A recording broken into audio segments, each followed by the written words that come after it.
Welcome. In this video, I'll show you how to fix GTA 5. An error occurred while authenticating with Rockstar Games Services. Alright, this is actually pretty easy to fix. So what you'll do is just gotta close the launcher, of course. Just could be Steam or Epic Games. Okay, make sure that it is not running in the background. Also, if you have a Rockstar Games Launcher right here on your taskbar, just right click and hit on quit or exit.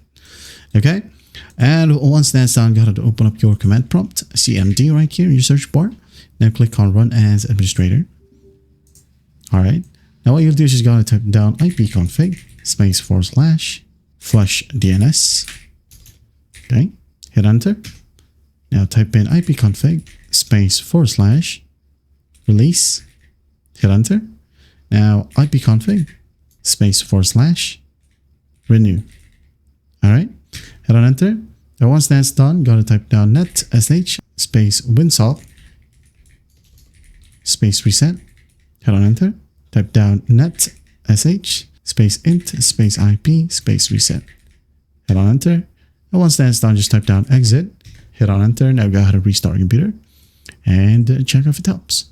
Now if that still will work, well, go ahead and open up your browser and type down 1.1.1.1. Okay.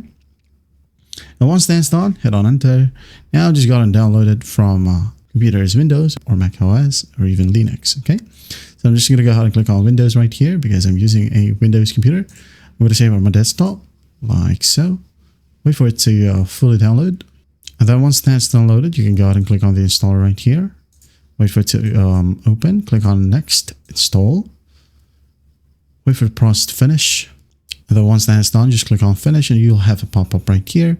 So just basically open up this cloud icon, hit on Next, Accept, and just enable it. Okay, there you go. When it says connected, well, go ahead and play GTA and it should be good to go.